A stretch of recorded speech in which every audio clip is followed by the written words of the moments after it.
Welcome to Kitchen Counseling. I'm Chef Tom, your motorcycle riding holistic chef. We're going to stay on the theme of comfort foods today, and we're going to make a chorizo mac and cheese. And our topic for today is how we develop emotional connections to various outside stimuli. So we're going to jump right into the recipe. So for this dish, you're going to need a few things. You're going to need a large stock pot, about an 8-quart stock pot here. We're going to use to make the pasta. You're going to need a colander, of course, for when that pasta is done. Strain it all out. You need a couple of big, large mixing bowls, and we have one right here. I've already got the pasta done for us, so we can kind of move right along on this. And you're going to need a skillet, a big, large skillet, so we can make our cheese sauce. You're going to need a spoon and a whisk, and we're going to jump right into this.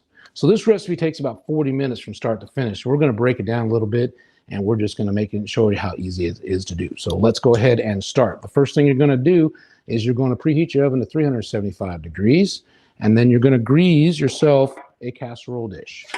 So we got a nice little casserole dish. I've already greased it. It's ready to go for when we're ready to throw it into the oven. And then you're going to get your stock pot, get your water in. You're going to put 4 quarts of water in there, so about halfway on the pot. You're going to pour a pound of pasta in there. Use any kind of pasta you got. Doesn't have to be an elbow macaroni. That's kind of what everybody thinks about when they think of mac and cheese. I happen to have some bow tie pastas, so we're doing bow tie today. You can use any kind of pasta that you got, whatever you got in the house. All right, so just get that going. You're basically going to cook the pasta, whatever pasta you choose to use. You're going to cook it a couple minutes less than what the packaging says. You want it to be al dente because you're going to be baking this for like 20 minutes. So it's going to finish cooking in the oven. So you want it to be just a little bit hard on the side. So a couple minutes less than whatever the packaging for that particular pasta said. All right, so that's going to be the pasta part of it.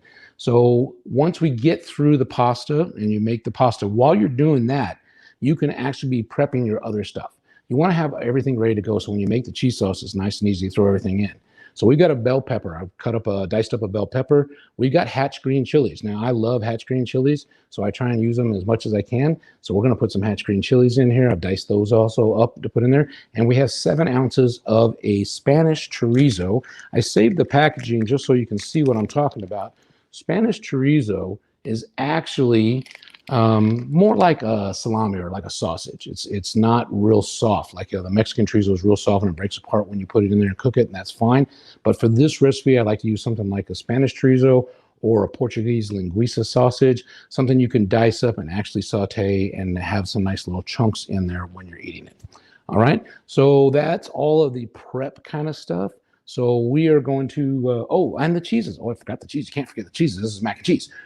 We actually have 8 ounces of shredded jack cheese. We also have 8 ounces of cheddar cheese. And I mixed them together in here. I've put a couple teaspoons of cornstarch in there just to help it so it doesn't stick together. It also helps when you're making the sauce so it makes it nice and smooth.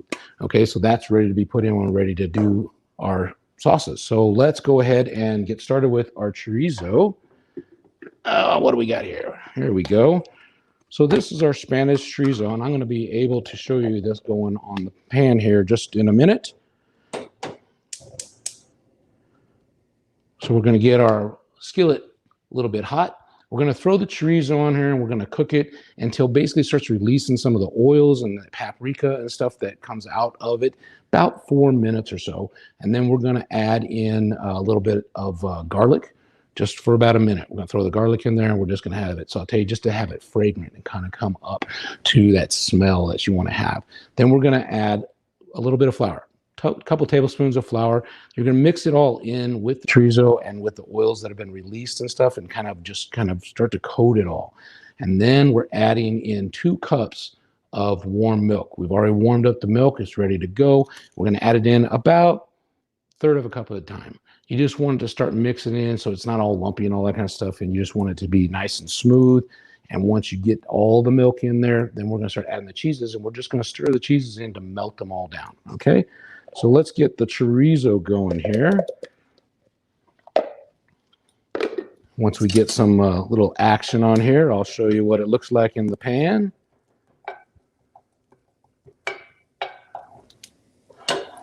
So let's see if you can kind of get a look on this here.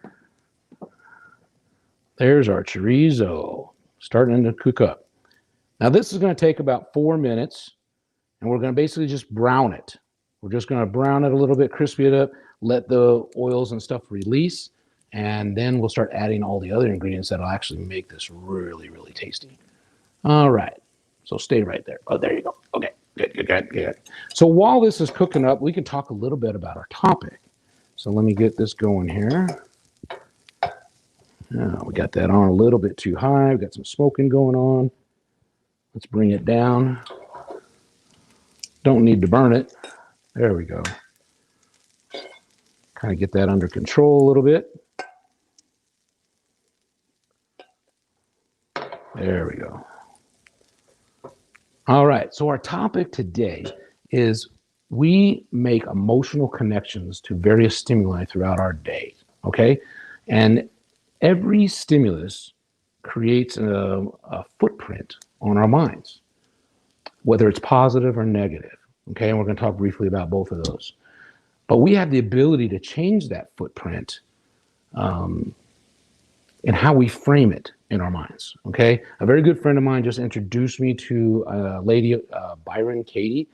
She does work in this area on YouTube. You can check her out. It's fabulous stuff. She focuses on how the mind reacts to input. And then she has a nice little worksheet that you can fill out that you describe an event and how it affected you emotionally.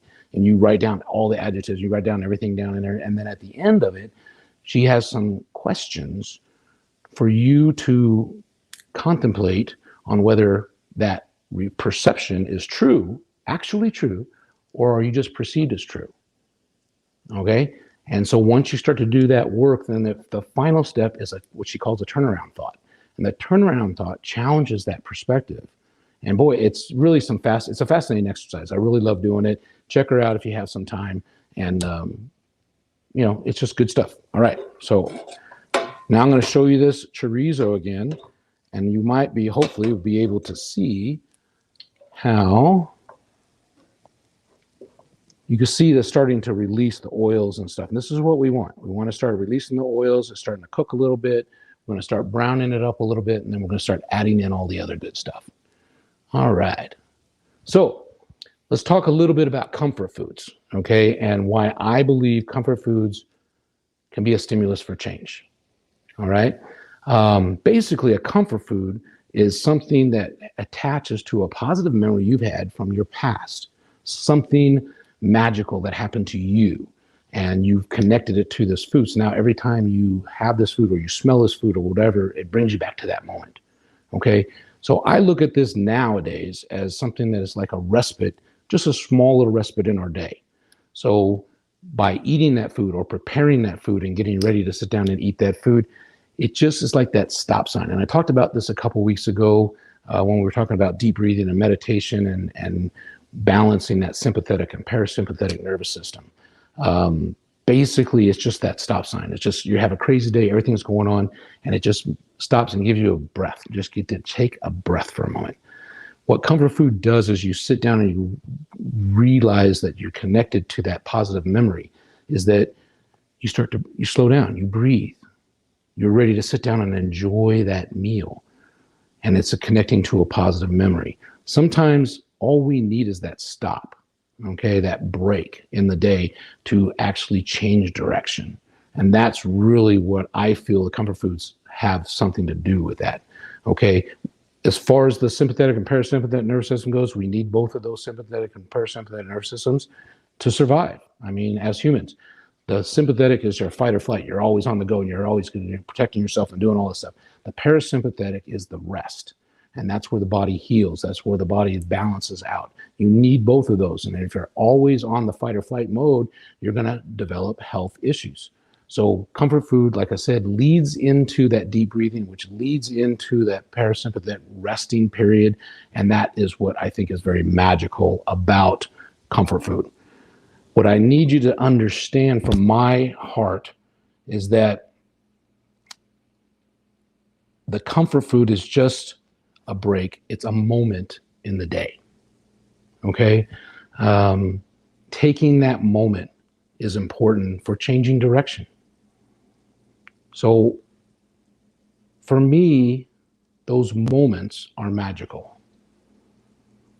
Those moments are memories. So let's enjoy this moment right now. All right, so let's go ahead and finish up what we're doing here on our recipe. Now we've got our chorizo cooking.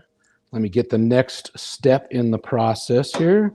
This is where it gets fun, when you start making the cheese sauce. The cheese sauce is what's the fun part of this whole thing. All right, so we got chorizo going. Now we're going to add a couple cloves of garlic.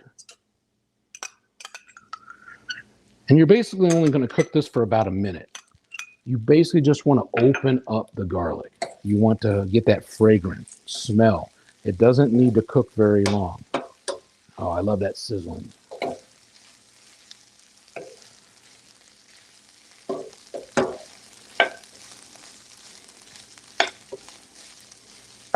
Now you got the smells from the chorizo and the releasing the paprika, and you got the garlic now starting to blend into it all.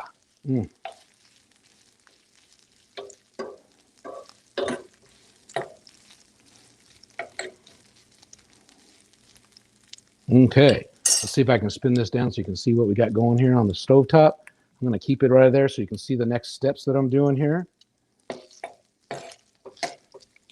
So our chorizo is cooking up nicely. We got some garlic going in there now. Now we're going to add a couple tablespoons of flour.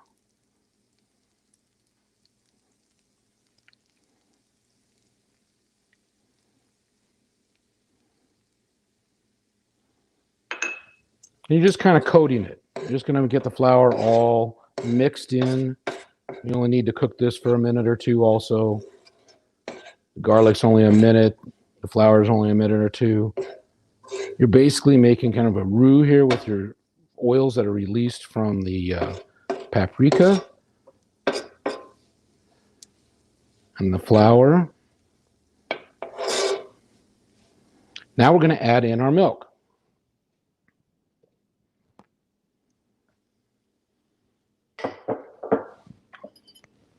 Now, when it comes to the milk, we're going to whisk this in and add about 1/3 cup at a time. Let it start to cook in there. Let it start to meld with everything.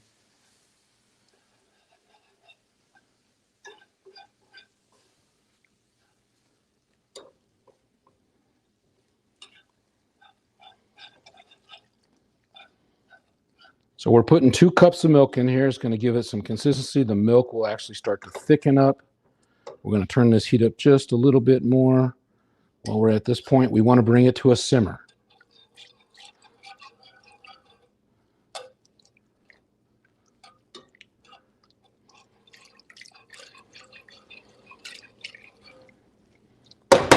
Love that chorizo gets stuck in the whisk. But we'll get all that out before we're ready to move on to the cheeses.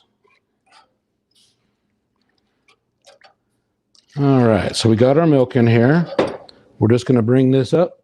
Make sure we got some heat going on here. Want to bring it up to a simmer. I want all that chorizo in there. There we go.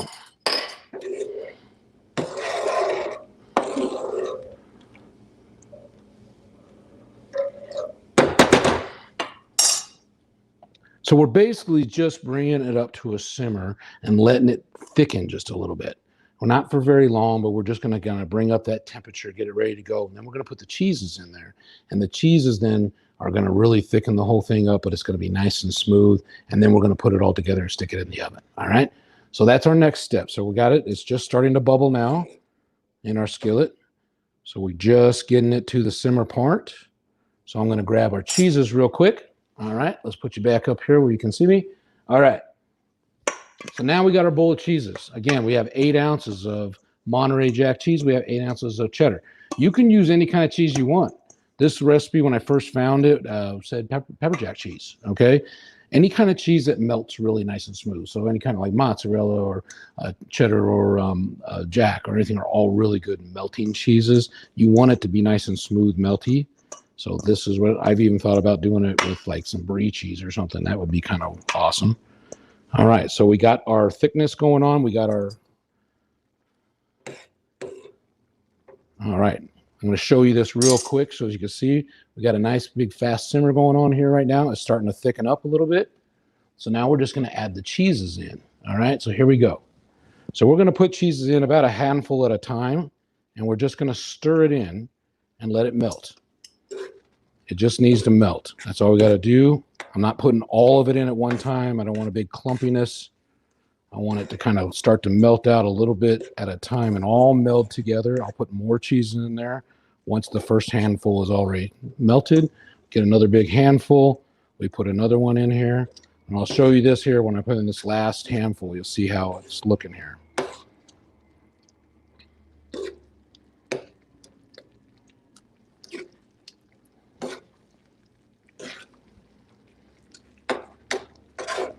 All right, we're going to put this last one in here. I'm going to show you how it works.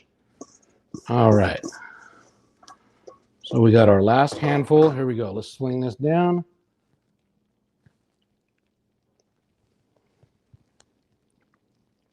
And if you're wondering why I'm doing this all on my own, if you were with me last week, you know that I was really sick and I didn't want to expose anybody else to my sickness. So I opted for not doing anything last week. So I couldn't do that again. Couldn't do that 2 weeks in a row. So we are back in the kitchen and I'm working with it just to see how it's all going to come out. So this is our lovely cheese and chorizo sauce. All right, so that's ready to go. So now I'm going to pull this off of the fire. I'm going to turn that off. We're going to grab our big old stock pot again. And now we're going to mix it all together. So we're going to just add the pound of pasta. Here's my bow tie pastas we got right here. We're going to add the cheese sauce that we just made. Just all of that goodness right in there.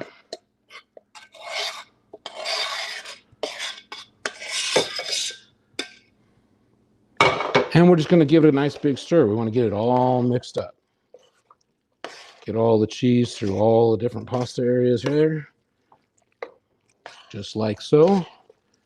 And then this is where I'm going to add in the other ingredients. So we have about 7 ounces of a green chili. I use Hatch green chilies. You can just use a mild green chili if you like. And then I cut up 1 red bell pepper. And we're going to put that in here. It's going to help it give it some color. It's going to give it a little bit of a sweetness also. So you get some different flavors going on with the chilies and the peppers and a nice color to it when it gets all cooked up. Give it a nice, good, big old stir. Let's see what we got going here. Now there is our mac and cheese. Now it still needs to be cooked. So what we're going to do now is we're going to go ahead and bring our casserole dish. And we're just going to pour it right into the casserole dish.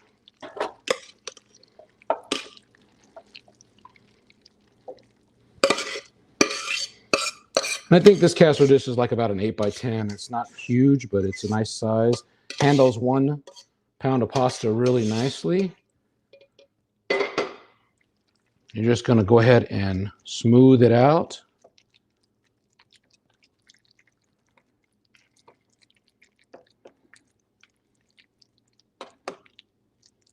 Just like so. And we're going to pop this thing right into the oven, 375 for 20 minutes. So this goes in the oven. Now, I'm going to bring this back up here. All right. All right. I already made one, so you can see what it looks like.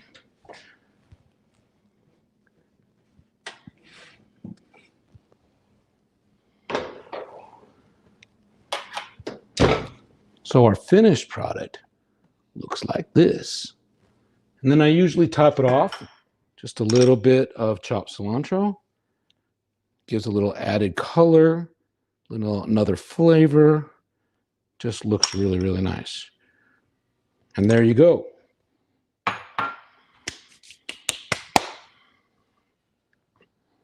And that is our chorizo mac and cheese. So I want to thank you all for joining us today. And if you liked what you saw, be sure to like us on YouTube or like us on Facebook and subscribe to YouTube. I knew there was something wrong there. But biggest thing for you, I want you to remember my 4Fs: family, friends, fun, and food. These 4 things will accentuate your life. Until next week, talk to you later. Bye-bye.